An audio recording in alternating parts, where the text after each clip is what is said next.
তিনটা মূলনীতি স্মরণ রাখবেন। কয়টা মূলনীতি? ভোটের জন্য কয়টা মূলনীতি স্মরণ রাখবেন? এদেশে হিন্দু, বৌদ্ধ, খ্রিস্টান, মুসলমান সবাই বসবাস আছে না? সাম্প্রদায়িক সম্প্রীতি বজায় রেখে এমন কোন উগ্রদল আসে মুসলমানদেরকে প্রাধান্য দিতে যায়, একটা নিরীহ হিন্দুর উপর যদি অবিচার করে, এটা কি ইসলাম সমর্থন করে? এজন্য সাম্প্রদায়িক সম্প্রীতি বজায় রেখে ইসলাম এবং মুসলমানের স্বাধীনতা স্বার্থ যার হাতে নিরাপদ। এক নাম্বার কি? সাম্প্রদায়িক সম্প্রীতি বজায় রেখে ইসলাম এবং মুসলমানদের স্বার্থ যার হাতে নিরাপদ। দুই নাম্বার, আমাদের বাংলাদেশ, প্রিয় মাতৃভূমি বাংলাদেশের স্বাধীনতা সার্বভৌমত্ব যার হাতে নিরাপদ। তিন নাম্বার, এদেশের ধর্ম, বর্ণ, গোত্র নির্বিশেষে মুসলমান, হিন্দু, বৌদ্ধ, খ্রিস্টান প্রত্যেকটা ব্যক্তির, কি উঁচু কি নিচু, কি ধনী কি গরিব, প্রত্যেকের জান, মাল, ইজ্জত, আব্রু যার হাতে নিরাপদ। এই তিনটা মূলনীতি খেয়াল রাখবেন। পৃথিবীর সমস্ত সৃষ্টি জগতের মধ্যে সকল প্রাণীকে আল্লাহ তাআলা দুইটি সৃষ্টিগতভাবে সকল প্রাণীর মাঝে দুইটি বৈশিষ্ট্য আল্লাহ তাআলা দান করেছেন। বৈশিষ্ট্যগত দিক থেকে পৃথিবীতে যত প্রাণী আছে, প্রাণ আছে, সৃষ্টিগতভাবে যে বৈশিষ্ট্য দান করেছেন, সে বৈশিষ্ট্যগত দিক থেকে আল্লাহ তাআলা সমস্ত প্রাণী জগৎকে দুটি ভাগে ভাগ করেছেন।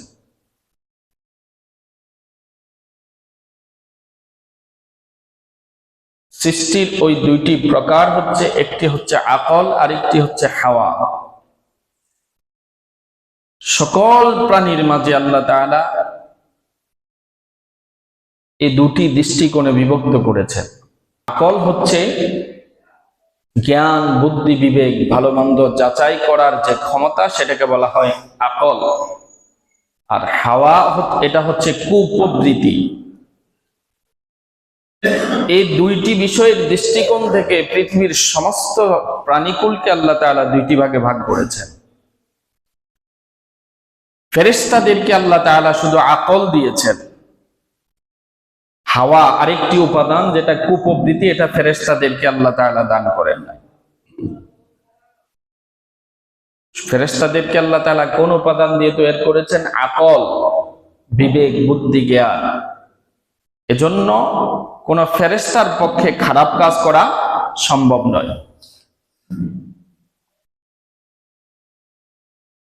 এজন্য ফেরেশতারা যত ভালো কাজ করুক, তার জন্য তারা আল্লাহর কাছে পুরস্কৃত হবেন না। ফেরেশতার ভালো কাজের কোনো কি নাই, পুরস্কার নাই। কারণ আল্লাহ তাআলা দিয়েছেন শুধু তাদেরকে আকল, ভালো কাজ করার ক্ষমতা।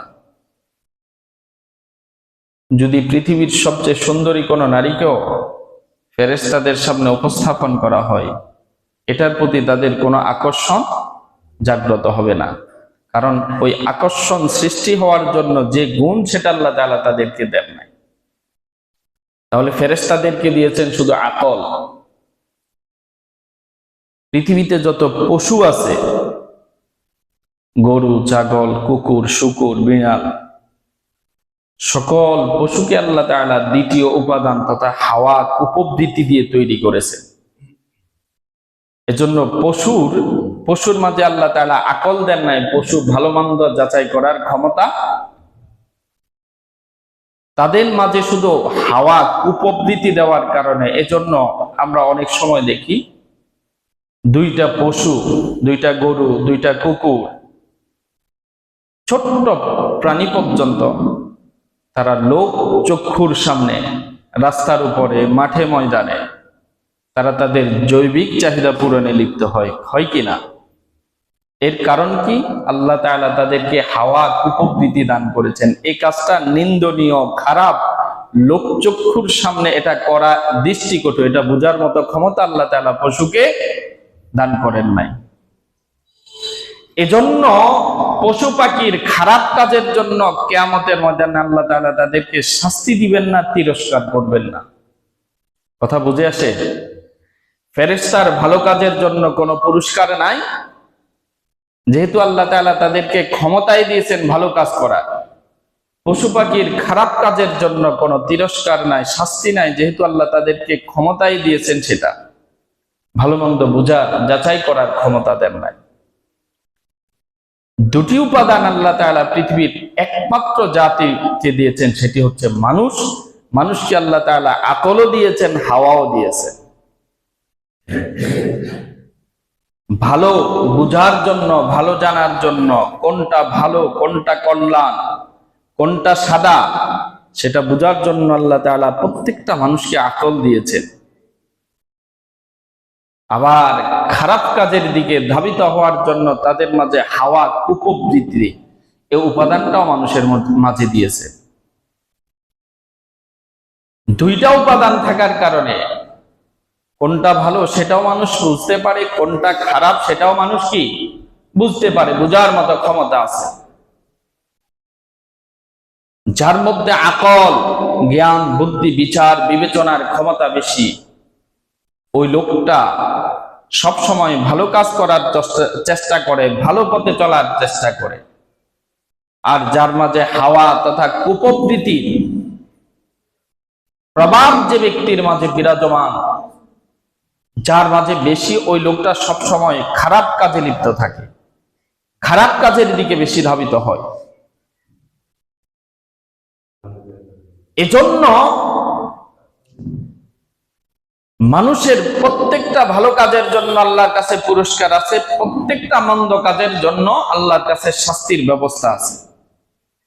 কারণ মানুষকে আল্লাহ তাআলা আকল এবং হাওয়া দুইটা গুণ দান করেছেন, দুইটা উপাদান মানুষের মাঝে দান করেছেন। কোন মানুষ যদি তার আকল, বিবেক, বুদ্ধি, জ্ঞান দিয়ে চেষ্টা করে, ভালো কাজগুলো করে, ভালো পথে চলে, ভালো বিষয়ের সাথে সম্পৃক্ত হয়, ভালো বিষয়কে সমর্থন করে, মানুষ ফেরেশতার চেয়েও দামি হয়ে যায়, বলি সুবহানাল্লাহ। আর কোন মানুষ যদি তার আকলকে দূরে রেখে হাওয়া তথা কুপ্রবৃত্তির প্ররোচনায়, কুপ্রবৃত্তির ওয়াসওয়াসায়, কুপ্রবৃত্তির দাসত্ব হয়ে যায়, কেউ যদি কুপ্রবৃত্তির হাওয়ার দাসত্ব করে, মানুষ তখন পশুর চেয়েও নিকৃষ্ট হয়ে যায়। এটা আমার কথা নয়, আল্লাহ তাআলা কোরআনুল কারীমের মধ্যে দুইটা কথাই বলেছেন। মানুষ আকল, বিচার, বুদ্ধি দিয়ে কাজ করলে মানুষ তখন ফেরেশতার চেয়েও মানুষের মর্যাদা কি বেড়ে যায়। আর মানুষ যখন হাওয়া তথা কুপ্রবৃত্তির দাসত্ব করে, তখন মানুষ পশুর চেয়েও নিকৃষ্ট হয়ে যায়।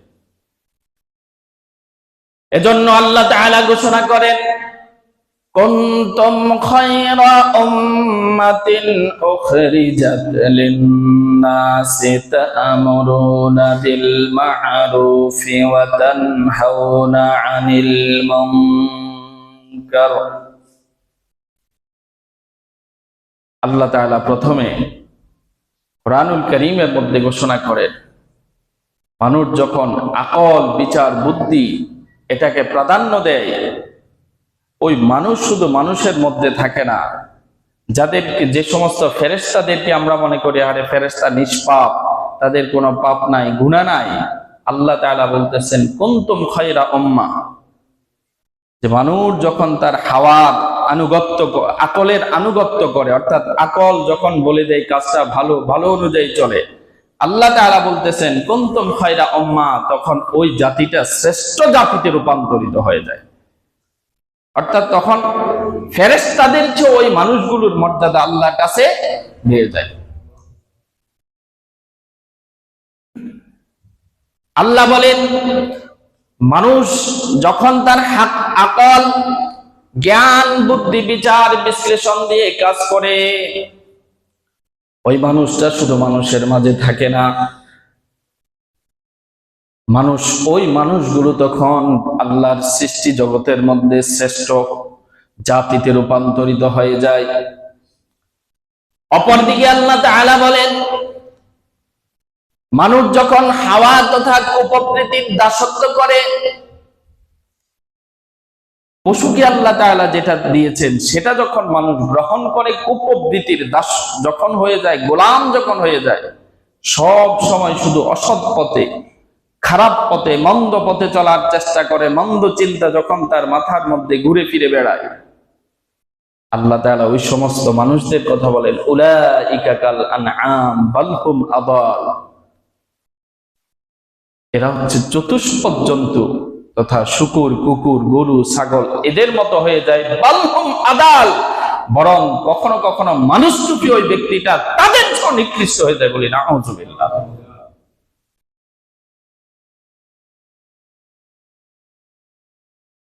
তাহলে মানুষ কখনো ফেরেশতার চেয়েও দামি, আবার মানুষরূপী মানুষটা আল্লাহর কাছে গরু, ছাগল, কুকুর, শুকুর তার চেয়েও বেশি নিকৃষ্ট হয়ে যায়। যখন আমরা আকল দিয়ে, যে শ্রেষ্ঠ গুণ আল্লাহ তাআলা মানুষকে দান করেছেন, ভালো মন্দ যাচাই বাছাই এগুলো করার মতো, তার দাসত্ব যখন করব, আকলকে কাজে লাগাবো, তখন আমার আপনার মর্যাদা ফেরেশতার চেয়েও বেশি। আর যখন আমি হাওয়া, কুপ্রবৃত্তির দাসত্ব করব, তখন আমার আপনার অবস্থানটা হবে পশুর চেয়েও নিকৃষ্ট।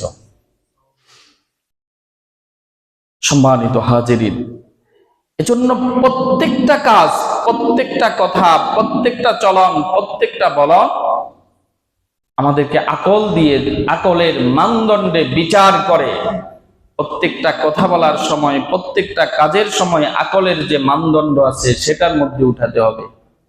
এই কথাটা আমার জন্য কি লফুল না আনলফুল, এটা আমার জন্য বৈধ না অবৈধ, এই কাজটা আমার জন্য বৈধ না অবৈধ, এই পথ চলা আমার জন্য বৈধ না অবৈধ। প্রত্যেকটা ভালো কাজ, আপনি মানুষ যখন খারাপ কাজের দিকে যায়, আকল কিন্তু বলে যে এই কাজটা খারাপ, আকল কিন্তু আমাকে বাধা দেয়। হয়তো যার মধ্যে কুপ্রবৃত্তিটা প্রভাব বিস্তার করে, তখন আকলটা পরাজয় বরণ করে, কিন্তু মানুষের মন কিন্তু সাক্ষী দেয় যে এই কাজটা খারাপ, বলে না? খারাপ কাজ করার সময় মন বলে না, আকল বলে না যে কাজটা খারাপ? ভালো কাজ যখন ওই কাজটা আমার সামনে আসে, সেটাও আমরা বুঝি কাজটা ভালো, আকল কিন্তু আমাদেরকে বলে দেয়। কিন্তু আমরা কখনো, যারা আল্লাহওয়ালা, দিনদার, ফরেজগার, তারা আকলের দাসত্ব করে, আকলের গোলামি করে, আকল যেদিকে ডাকে টানে সেদিকে যাওয়ার চেষ্টা করে, আর কেউ হাওয়া, কুপ্রবৃত্তির দাসত্ব করে, পশুর যে উপাদান সেটার দাসত্ব করে। সম্মানিত হাজিরিন, এজন্য ইচ্ছা মতে, স্বাধীন মতে কোনো কিছু করার সুযোগ নাই। আপনি প্রত্যেকটা কাজ করার পূর্বে আকল দিয়ে বিচার করতে হবে, জ্ঞান বুদ্ধি দিয়ে আল্লাহ তাআলা আপনাকে যতটুকু ভালো মন্দ, সব ভালো মন্দ বোঝার জন্য ডক্টরের ডিগ্রি হওয়ার প্রয়োজন আছে?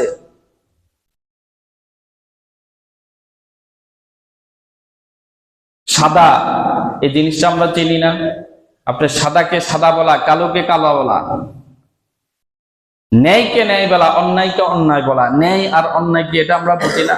এটা বুঝার জন্য কি বড় পিএইচডি করার প্রয়োজন হয়? বুঝি। আমাদের সমাজের মধ্যে কোন লোকটা ভালো, কোন লোকটা মন্দ, সেটা কি আমরা জানি না? বুঝি না? বুঝি, সবকিছু বুঝি। সম্মানিত হাজিরিন, এজন্য যে বিষয়টি বলতেছি, আপনার ইচ্ছা মতো, স্বাধীন মতো কোনো কাজ করার সুযোগ নাই। আপনার প্রত্যেকটা কাজের জন্য হয় আল্লাহর কাছ থেকে পুরস্কার আছে, অথবা আল্লাহর কাছ থেকে শাস্তি আছে। আমার আপনার জীবনে এমন কোনো কাজ নাই যার কোনো প্রতিদান নাই, যার জবাবদিহিতা নাই। আছে? কোনো কাজ আছে? একটা চোখের পলক দিয়ে যদি আপনি একটা ভালো কাজ করেন, শুধু একটা চোখের পলক দিয়ে, 1 সেকেন্ডও সময় লাগলো না, 1 ন্যানো সেকেন্ড, একটা ভালো কাজ যদি ওই চোখের পলকের মধ্যে করেন, তাহলে আপনি আল্লাহর কাছে প্রতিদান পাবেন, যাজা পাবেন, বিনিময় পাবেন। একটা পলকের জন্য যদি কেউ নাফরমানি করে, সেটার জন্য আমাকে আপনাকে আল্লাহর পক্ষ থেকে নির্ধারিত শাস্তি বরণ করতে হবে। সম্মানিত হাজিরিন, এজন্য রাসূল বলেছেন, হাদিস খানা মুসলিম শরীফ সহ মুসলিম, তিরমিজি, ইবনে মাজাহ অনেকগুলো কিতাবের মধ্যে এসেছে। আল্লাহর নবী বলেন, মান সান্না সুন্নাতান হাসানা ফাআমিলা বিহি কানা লাহু আজরুহা ওয়া আজরু মিসলিমা মান আমিলা বিহি। কোন ব্যক্তি যদি একটা ভালো কাজ করে অথবা একটা ভালো কাজের জন্য পথ তৈরি করে দেয়, আপনি একটা ভালো কাজ করলেন, একটা মসজিদ করলেন, এই মসজিদ করার কারণে আপনি মসজিদ করার যে সওয়াব সেটা পাবেন। এবং এই মসজিদের মধ্যে মানুষ কি করে? নামাজ পড়ে, জিকির আজকার করে, আল্লাহর গোলামি করে, দাসত্ব করে। যত মানুষ আপনার এই ভালো কাজ দ্বারা উপকৃত হবে, প্রত্যেকটা মানুষের সওয়াব আল্লাহ তাআলা আপনাকে দিয়ে দিবেন। সুবহানাল্লাহ। লা ইয়ানকুসু মিন উজুরিহি। ওই যে সমস্ত মানুষ আপনার কারণে ভালো কাজ করার সুযোগ পেল, তাদের সওয়াব থেকে আল্লাহ তাআলা কর্তন করবেন না। আল্লাহর কি কোনো কিছুর অভাব আছে? আপনি আপনার ভালো কাজের জন্য সওয়াব পাবেন। আপনি যে মানুষকে ভালো কাজ করার সুযোগ দিয়েছেন, যত মানুষ এর দ্বারা উপকৃত হবে, ভালো কাজ করার সুযোগ পাবে, তত মানুষের সওয়াব আল্লাহ তাআলা আপনাকে দিয়ে দিবেন। লা ইয়ানকুসু মিন উজুরিহিম। কিন্তু তাদের প্রতিদান থেকে আল্লাহ তাআলা কর্তন করবেন না, তাদেরটা তারা পুরো পাবে। অপরদিকে ওয়ামান সান্না সুন্নাতান সাইয়্যা, যে ব্যক্তি খারাপ কাজের জন্য কোন পথ, কোন পন্থা অবলম্বন করে, খারাপ কাজের জন্য কোন সুযোগ তৈরি করে দেয়।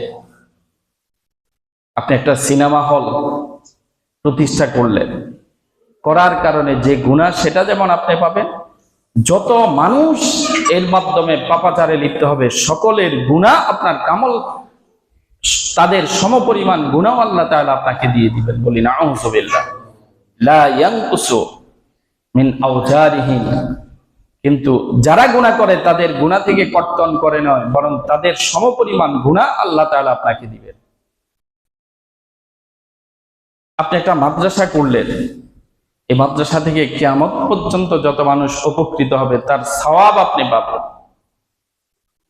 আপনার সওয়াব আপনি পাবেন, যত মানুষ উপকৃত হবে তাদের সমপরিমাণ সওয়াবও পাবেন। আর আপনি একটা গান বাজনার আসর করলেন, এর দ্বারা যত মানুষ ক্ষতিগ্রস্ত হবে, ওই প্রতিষ্ঠা করার জন্য যেমন গুনাহগার হবেন, প্রত্যেকটা মানুষের গুনাহের সমপরিমাণ গুনাহ আপনার আমলনামায় আল্লাহ তাআলা লিখে দিবেন। বলি নাউযুবিল্লাহ। এজন্য কোন মুসলমান, কোন মুমিন ইচ্ছা স্বাধীন মতে কোন কাজ করার সুযোগ নাই। প্রত্যেকটা কাজের পূর্বে আকলের মানদণ্ডে আপনাকে বিচার করতে হবে, এই কাজটা আমার জন্য বৈধ নাকি এই কাজটা অবৈধ, এই কাজটা দ্বারা মানুষ কি উপকৃত হবে না এই কাজ দ্বারা মানুষ ক্ষতির সম্মুখীন হবে। যদি উপকৃত হয় তাহলে আপনি নিজেও উপকৃত হলেন, যত মানুষ উপকৃত হবে তার সওয়াব আপনি পাবেন। আপনি এমন কাজ করলেন অথবা এমন কাজের সুযোগ করে দিলেন, ব্যবস্থা করে দিলেন, এর দ্বারা মানুষ ক্ষতির সম্মুখীন হবে, আপনারটা আপনি পাবেন। যত মানুষ ক্ষতিগ্রস্ত হবে তার একটা বিনিময় আপনার আমলনামায় এসে যাবে। এই যে আমি আরেকটা সহজ উদাহরণ দিচ্ছি, কোন পক্ষে নয়। এই যে ভোটের সময় আপনি যদি জানেন যে ওই ব্যক্তিটা জালেম, নিশ্চিতভাবে জানেন, তার দ্বারা মানুষের আমানত রক্ষা হবে না, দ্বীন এবং ইসলামের ক্ষতি হওয়ার সম্ভাবনা আছে। কিন্তু আপনি তো যদি তার পক্ষ অবলম্বন করেন, তাকে সমর্থন করেন, তাহলে তার দ্বারা যত মানুষ ক্ষতিগ্রস্ত হবে সেই ক্ষতির একটা ক্ষতিপূরণ গুনাহ আপনার আমলনামায় আসবে। কিন্তু আপনি যদি এমন ব্যক্তির পক্ষ অবলম্বন করেন যার দ্বারা মানুষ উপকৃত হবে, সমাজের উপকৃত হবে, তাহলে তার সওয়াব আপনি পেয়ে যাবেন। আর ভোটের ব্যাপারটা তো আরো অন্য বিষয়। আল্লাহ তাআলা কোরআনের মধ্যে প্রত্যক্ষভাবে পরোক্ষভাবে অনেকগুলো কথা বলেছেন। মাইয়াশফা শাফাআতান হাসানা ইয়াকুল লাহু নাসীবুম মিনহা। ভোট এটা হচ্ছে আপনি ভোট দেওয়া একজনকে মানে কি, তাকে সংসদ সদস্য হওয়ার জন্য, জনগণের একজন প্রতিনিধি নির্বাচন করার জন্য তার পক্ষে আপনি সুপারিশ করলেন না? ভোট দেওয়ার মাধ্যমে কি করলেন? রাষ্ট্রের কাছে যে আমি তাকে প্রতিনিধি হিসাবে বানাতে চাই, সাক্ষ্য দিলেন, সুপারিশ করলেন, সমর্থন করলেন। আল্লাহ তাআলা কোরআনের মধ্যে বলছে, মান ইয়াশফা শাফাআতান হাসানা ইয়াকুন লাহু নাসীবুম মিনহা। কোন ব্যক্তি যদি ভালো কাজের পক্ষে, ভালো কোন মতের পক্ষে সমর্থন দেয়, সুপারিশ করে, সাক্ষ্য দেয়, ইয়াকুন লাহু নাসীবুম মিনহা, তার ওই ভালো কাজের জন্য একটা প্রতিদান আল্লাহ তাআলা তাকে দিয়ে দিবেন। সুবহানাল্লাহ। ওয়া মান ইয়াশফা শাফাআতান সাইয়্যা, আর আপনি যদি মন্দ কোনো কাজের জন্য, মন্দ কোনো ব্যক্তিকে, অসৎ কোনো ব্যক্তির জন্য সুপারিশ করেন, নির্বাচনের কথা বাদ দেন, আমরা অনেক সময় বিচার আচার মধ্যে অসৎ লোকের পক্ষ অবলম্বন করি না, তার পক্ষে সুপারিশ করি, একটা অন্যায়ের জন্য সুপারিশ করি কিনা? দুইজনের মধ্যে যখন লাগে তখন অন্যায়ের পক্ষ অবলম্বন করি, তাকে সমর্থন করি, তাকে সুপারিশ করি। টাকা খেয়ে জালেমকে সহযোগিতা করি, মাজলুমের বিপক্ষে দাঁড়াই না আমরা? এই আয়াতটা, এটা একটা জামিয়া মানা আয়াত, অনেক শিক্ষা আমাদের জন্য আছে। ওয়া মান ইয়াশফা শাফাআতান সাইয়্যা, আপনি একটা অন্যায়ের পক্ষে, অন্যায় যে করে তার পক্ষে, কোন জালেমের পক্ষে, অসৎ লোকের পক্ষে যদি সুপারিশ করেন, সাক্ষ্য দেন, সমর্থন করে, ইয়াকুন লাহু কিফলুম মিনহা, ওই ব্যক্তির মাধ্যমে যত খারাপ কাজ সংগঠিত হবে, প্রত্যেকটা খারাপ কাজের প্রতিদান আপনার আমলনামায় চলে যাবে। বলি না আউযুবিল্লাহ। আগামী কয়েকদিন পরে নির্বাচন, আমার সাথে একটা কমিটমেন্ট করছে, ভোট আপনি যাকে দেন যে আমরা নির্বাচনের জন্য এক কাপ চাও খাবো না, করছেন না আমার সাথে ওয়াদা? এই কথার উপর কে কে আছেন? খাইছেন? চা খাইছেন? চা খাই আপনি গরু ছাগলের কাতারে যাইবেন না, চা খেয়ে নিজের বিবেকটাকে বিসর্জন দিবেন না। যে আসুক, পারলে যেই দলের প্রার্থী আসুক, যত খারাপ হোক, আপনি তাকে মেহমানদারি করে দিবেন, সুন্নাতে সওয়াব পাইবেন। কিসের? আসতে বলে আপনি আমার বাড়িতে আসছেন মেহমান, যদি খাওয়ার নির্বাচনের পরে সুযোগ পাইলে খাওয়াই, যদি খাওয়া, তখনকার খাওয়াটা হইবে সঠিক খাওয়া। কোন মেহমান আসলে, প্রার্থী আসলে তার মেহমানদারি করার চেষ্টা করবেন, আপ্যায়ন করে দিবেন, এটা আপনার উচিত। কারো থেকে এক কাপ চা খেয়ে পশুর কাতারে আপনি দাঁড়াবেন না। আর তিনটা মূলনীতি স্মরণ রাখবেন। কয়টা মূলনীতি? ভোটের জন্য কয়টা মূলনীতি স্মরণ রাখবেন? এদেশে হিন্দু, বৌদ্ধ, খ্রিস্টান, মুসলমান সবাই বসবাস আছে না? সাম্প্রদায়িক সম্প্রীতি বজায় রেখে, এমন কোন উগ্র দল আসে মুসলমানদেরকে প্রাধান্য দিতে যায়, একটা নিরীহ হিন্দুর উপর যদি অবিচার করে, এটা কি ইসলাম সমর্থন করে? এজন্য সাম্প্রদায়িক সম্প্রীতি বজায় রেখে, ইসলাম এবং মুসলমানের স্বাধীনতা, স্বার্থ যার হাতে নিরাপদ। এক নাম্বার কি? সাম্প্রদায়িক সম্প্রীতি বজায় রেখে ইসলাম এবং মুসলমানদের স্বার্থ যার হাতে নিরাপদ। দুই নাম্বার, আমাদের বাংলাদেশ, প্রিয় মাতৃভূমি বাংলাদেশের স্বাধীনতা, সার্বভৌমত্ব যার হাতে নিরাপদ। তিন নাম্বার, এদেশের ধর্ম, বর্ণ, গোত্র নির্বিশেষে মুসলমান, হিন্দু, বৌদ্ধ, খ্রিস্টান প্রত্যেকটা ব্যক্তির, কি উঁচু কি নিচু, কি ধনী কি গরিব, প্রত্যেকের জান, মাল, ইজ্জত, আব্রু যার হাতে নিরাপদ। এই তিনটা মূলনীতি খেয়াল রাখবেন। আল্লাহ তাআলা আমাদেরকে এই তিনটা মূলনীতি খেয়াল রেখে আমাদের আকলকে প্রাধান্য দিয়ে, আকলের মানদণ্ডে যাচাই বাছাই করে প্রত্যেকটা কাজ করার তৌফিক দান করুন। সকলে বলি আমিন। আসসালামু আলাইকুম ওয়া রাহমাতুল্লাহি।